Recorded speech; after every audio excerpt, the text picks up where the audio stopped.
the ones from today. I have a bunch this afternoon too. Right? Okay. If I may, Your Honor. You certainly may, Your Honor. Thank you. Mr. Ham and I have been talking. Oh, that's good. Offers He talks. Offers have been He made. talks. Yes. He does. Offers have been made. I presented them to Mr. Noble. On the docket, it's showing Jason Noble, but his name was Nobles with an S. I wouldn't ask. I'm sorry. Noble, N-O-B-L-E. No S. Well, the indictment is wrong. Right. Oh. One's right, one's wrong. But what I have, what do you mean one was wrong? I thought, first off, number one, Your Honor, I thought last time we were here, we talked about that. I had two indictments and they both say Nobles. Okay. I have one that's 21-37731 stalking, then 097303, which is an old indictment. Why do I have that? They both have an alias with the name of Jason Noble, Your Honor. Yes.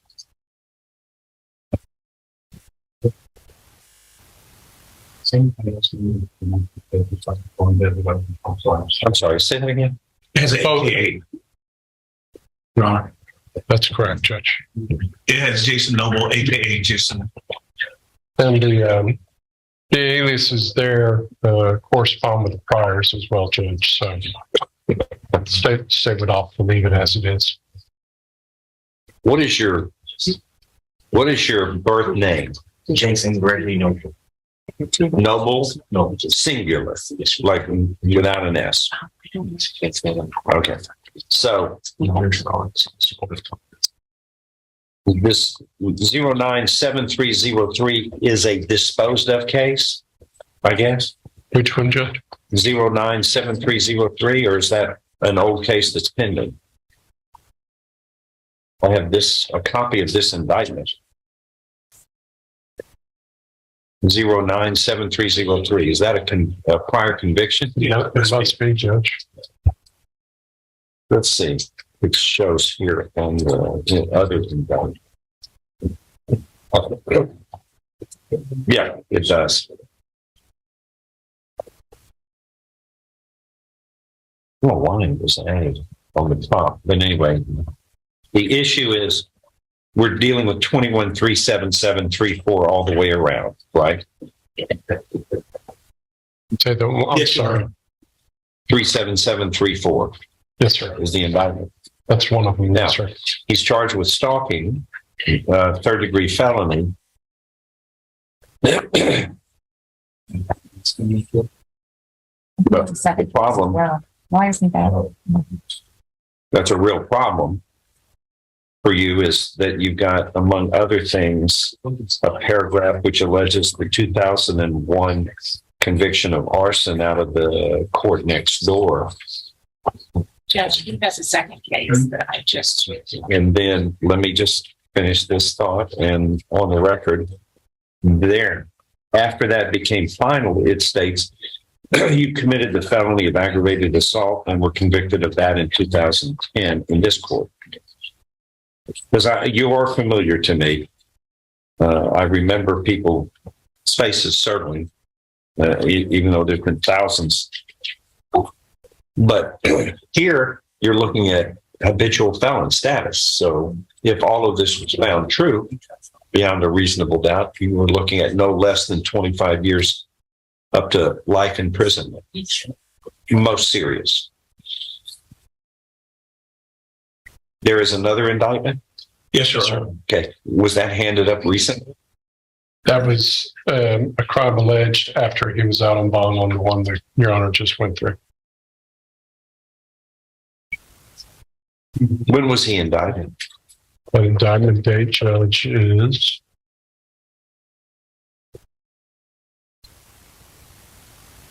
March 30th, 2022.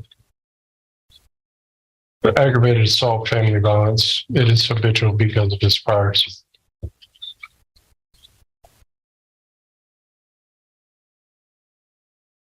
Why is that taking over 1 year for us to get here? He's gone back and forth with different lawyers. This has actually been on the trial docket previously.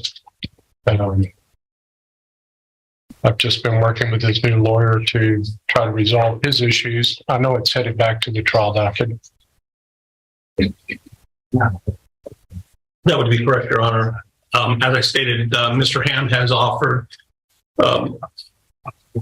plea deals on both cases. I've tendered that over to Mr. Noble. Mr. Noble has rejected that. And so we're here today to set these for trial. Where do you live? Currently I'm staying right here Where do you live? in North Carolina. And I've been working out of town for the last 9 months.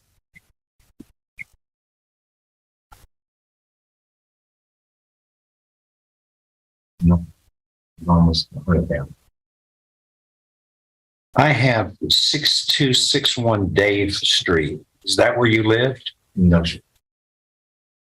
That's my address on my driver's license. But I got approved to go work out of state. I've been out of state for 9 months working in North Carolina. Every job.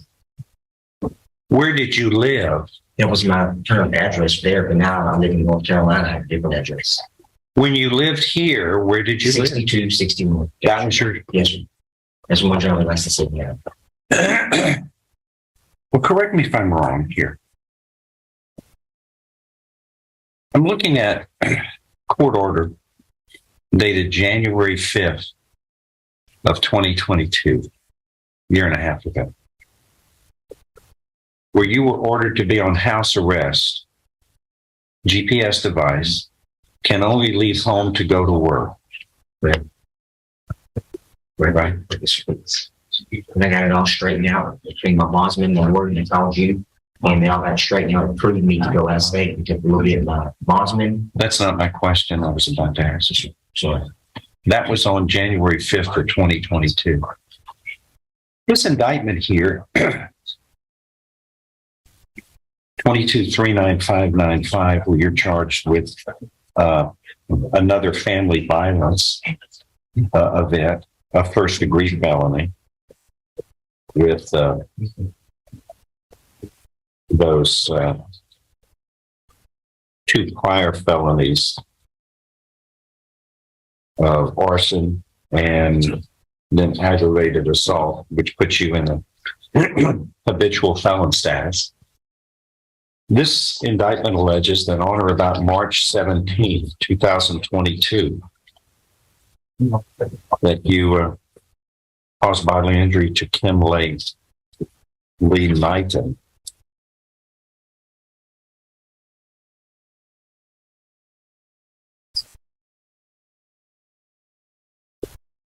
And I'm looking at the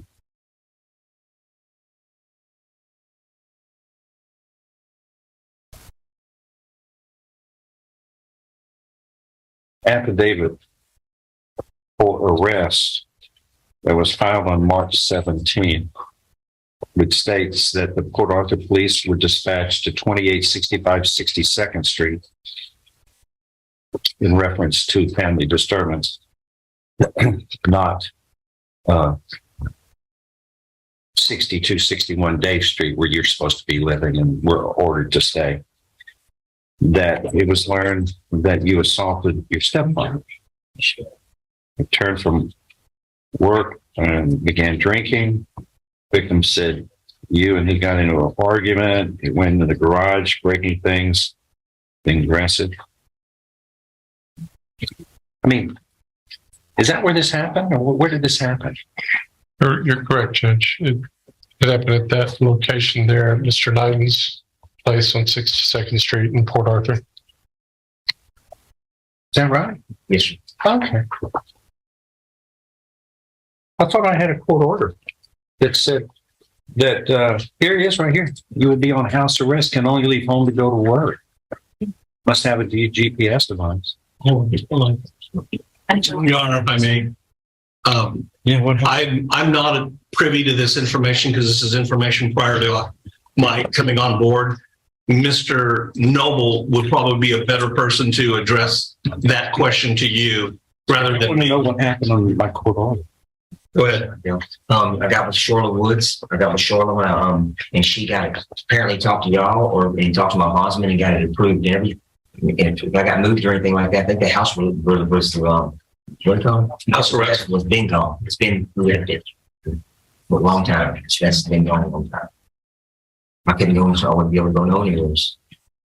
You said working home, and that's what I've Jimmy, been. when you see the docket entry. Are you? You Shorla got it approved to Barney LeBlanc and you. I know they called and talked to some secretary and you approved it. I mean, you approved that several times. More I didn't approve you July 22. to go to somebody else's house and assault them. That's what I didn't approve, buddy. And this happened 2 months after this court order. Now, if that court order, don't look like I can't believe it's not I butter. don't know anything. No, we're going to get, you know what I get the impression is you come to talk your way out of everything. Like you want to control the environment here. You're not in control right now. We're going to we're going to walk this through. Yes, sir. Is that okay with you? Sir, yes, sir. Oh, good. Because you don't have a choice. We're going to walk it through because looking at your choices, you're here with 2 indictments for the same kind of thing. You can't control your emotions, obviously. And then you hurt people. On my watch, which I'm a little sensitive about. All right, I want to know On July 13th, the defendant was in court, July 13th of what? 2022. All right, that didn't have anything to do with the status in March of 2022, right? Correct, Judge. And why your clerk is pointing that out is it really answers the statements the defendant was making. That is the only time that there was a court action by Your Honor where you removed the GPS requirements and the home confinement. It was then that the court approved that he be allowed to go to Montana Just for work purposes. For work purposes. The court, when you are alleged to have committed this crime in March of last year, you were supposed to be at home. But that's not where this happened. The indictment says it would happen at another event where you go and ruin people's lives. Can I say something, please? The reason I was at that house, that's my new address. That's where I got approved to stay. Because my old address, my cousin moved into it when I was out of town, and I can't go back there.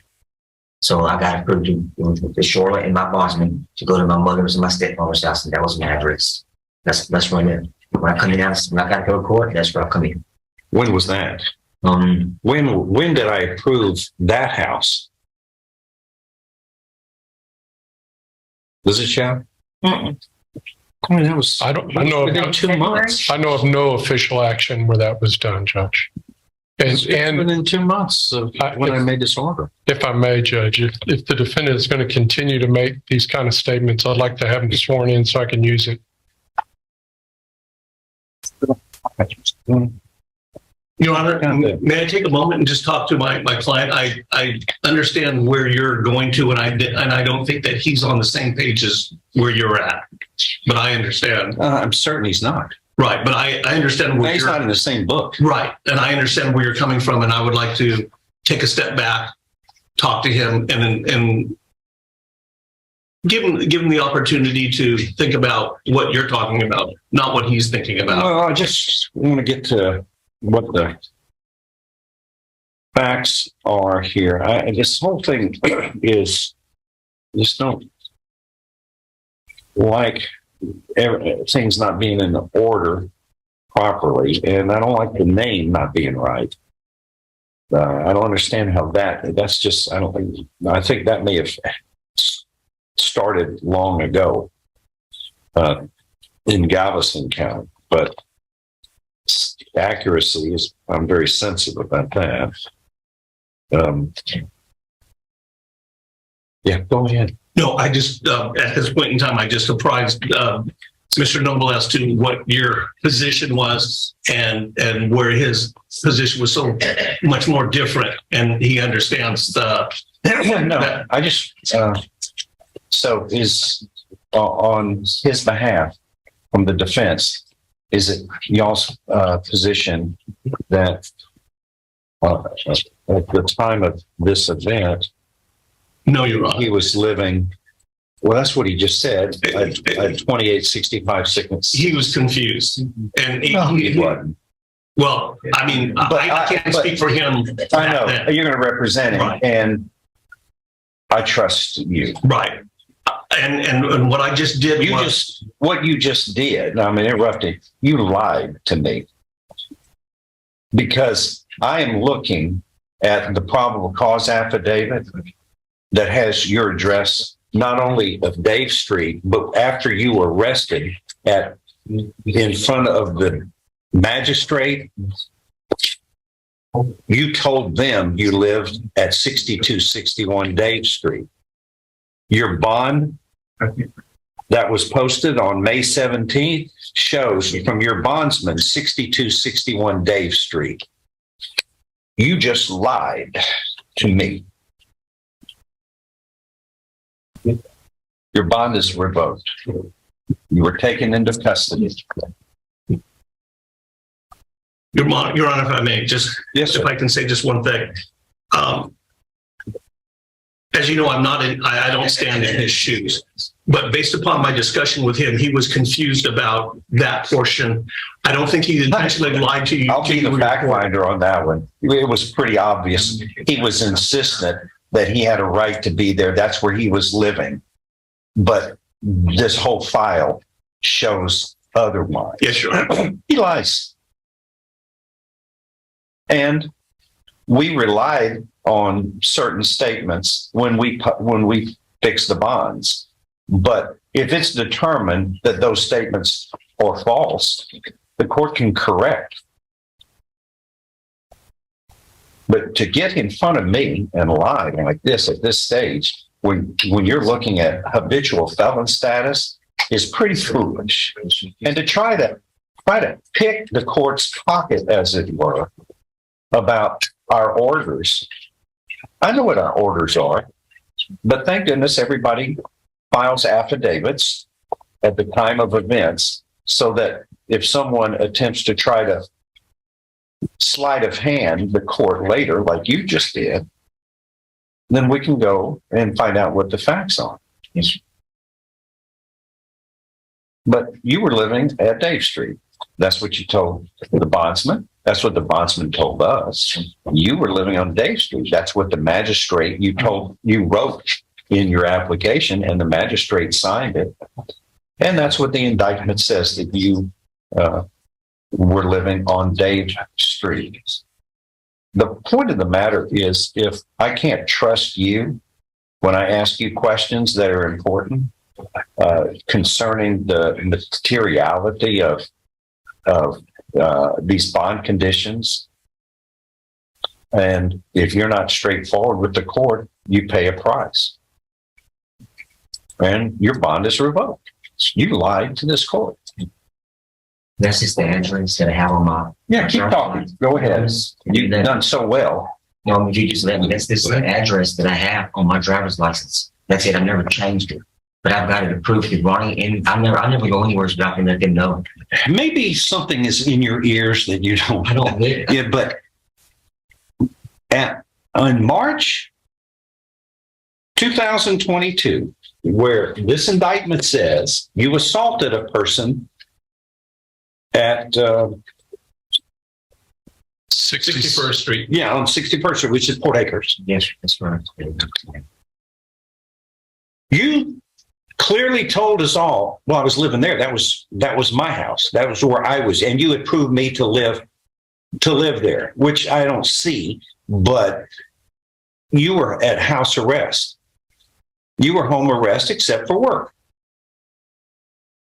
Don't look like I can't believe it's not butter. You're just surprised because this is the court order right there. I mean, this is the court order on, which is dated on January that I ordered you. It says home confinement, house arrest, GPS device. In fact, it's in bold. But Your Honor, wouldn't the GPS system, who's monitoring the system, have realized that his new address was 61st Street and no longer at Dave Street, because the GPS is going to track them to that location and he's going to be there for that at that location for at least 8 to 10 hours from 6 p.m. to maybe 6 a.m. So notification, I believe. I don't understand what you're talking about. The event, I'm talking about this event on or about March 17th, 2022, within 2 weeks of when I signed the bond order, which says home confinement in the GPS device. Right. And his home was 6261 Dave Street. Right. Which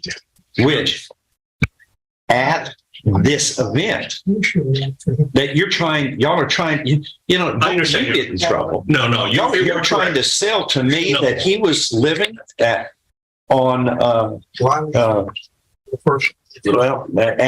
was a bond forfeiture. the 61st. location of this event. We want to get this straight. 61st Street. Is Sorry. 62nd Street. Okay. 2865 62nd Street, which is Port Acres. I knew it as Port Acres growing up in Grove. But this event occurs on or about March 17th, 2022. So the police report, which is dated March 22nd, the time of the event, states the defendant, his address is 6261 Dave Street. So he gave that. Right. That's his address, not the event, the address in Port Acres.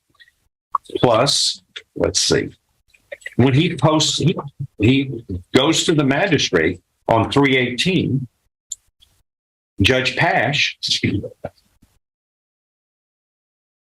and he writes in his address is 6261 Dave Street, Rose, Texas. You're correct, Your Honor. He clearly moved without notification to the court or without. He didn't know. He's telling everybody Right. that he's still at Dave Street. Right. So he didn't move. Or he's lying. He's got to pick where he's lying. He's lying to everybody. He's lying. If he really was in Port Acres, then he lied under oath to the magistrate. Yeah. He lied to the police who were conducting this investigation, because they don't invent this. They must have gotten some kind of an ID from him that he vouched for. And then his bondsman, and this is kind of the piece de la resistance, as it were. The bondsman on 517 who come and speak for him and post his bond on May say he's living at 6261 Dave Street. You can shake your head all day long, but that's what this states under oath to this court. Your own bondsman you were lying to. You lied to everybody. Well, I'm sorry, but this is not the way we play. And you're speaking over me. That's weird. But that's not the way. Accuracy is important. Now, you can tell lies, but when you get caught, shame on you, because you're fouling up the system. You're disrupting the system. You're manipulating. But you have no business to be manipulating anything when you're on 2 bonds now. And you certainly have no business lying and giving false statements, because this court doesn't find that amusing, and we'll take it into account when I'm setting a bond, because factors such as whether we can rely on what you say and whether you can be honest about conforming to the rules of behavior while on bond, or not believable because of the way you are. Anyway, I think I've shown several events here of false statements you made, and you still try to sell it until your attorney has to admit on your behalf that you are making mistakes. But anyway, right now, your bond is revoked on each case. One of the conditions of bond is don't commit a crime, but trying to mislead this court and other court officials while on bond, which are clearly done, not only today, but during the course of the setting of the bond. And the administration of the bond in this most recent case of another family violence shows this court that you cannot be trusted and that your bond is best revoked for your false and misleading behavior.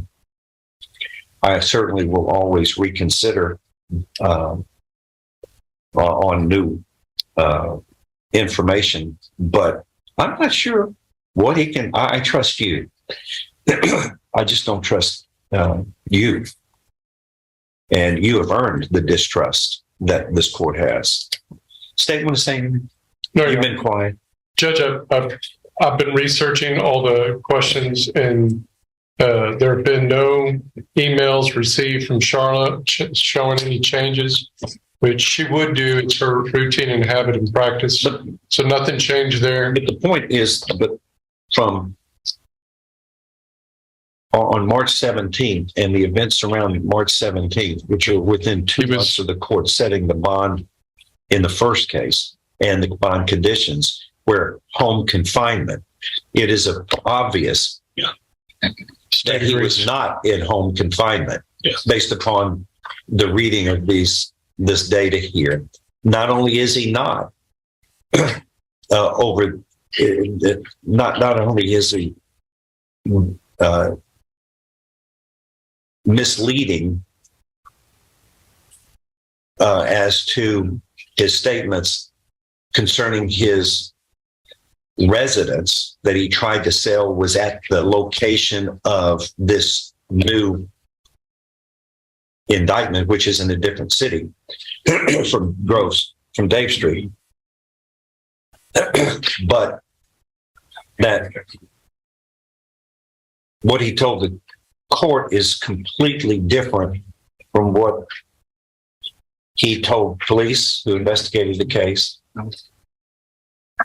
Completely different from what his bondsman pledged to the court was his address. Completely different from what he told the magistrate when the magistrate conducted the magistrate proceedings the day after his arrest. Yes, Your Honor, you're correct. My advice is learn to be honest for a change. You've got to change your act. Your act's not working well because we can catch it pretty quickly. You're transparent in your lies, but being dishonest to this court only can get you in trouble because these procedures are based upon reliance on statements. And when they're not factual, then somebody pays a price because facts and accuracy are treated with a high level of importance in the process. Until you can appreciate and understand that, we can't trust you on the bond. Your Honor, But besides not to say that, you've allegedly committed a crime at a location that defies the court order of 2 months prior. Your Honor, on an administrative matter, shifting gears, rather than we trying to set this for trial at this point in time, may I have a 4-week so that I can talk to my client and to Mr. Ham? 5 weeks better for you? 4 is fine, Your Honor, Okay. because I just looked at my schedule and I have federal stuff that I have to juggle around. If we may, and then that way we can come back. And if there are reconsiderations, I'll get that done. If there's something that Mr. Ham and I can work out, we'll try and get that done. Thank you. Thank you. Bond. Okay, get a resetting for this. Thank you. Yes, his bond is revoked. He is ordered into arrest. What are the new bonds? Mr. Fullerton, come on up. On Mr. Fullerton's case. And that wraps up today's case. Do you think the judge made the right call, or would you have ruled differently? Let us know your thoughts in the comments below. If you enjoyed this breakdown, don't forget to like, subscribe, and hit that notification bell so you never miss a case. Thanks for watching, and we'll see you in the next one.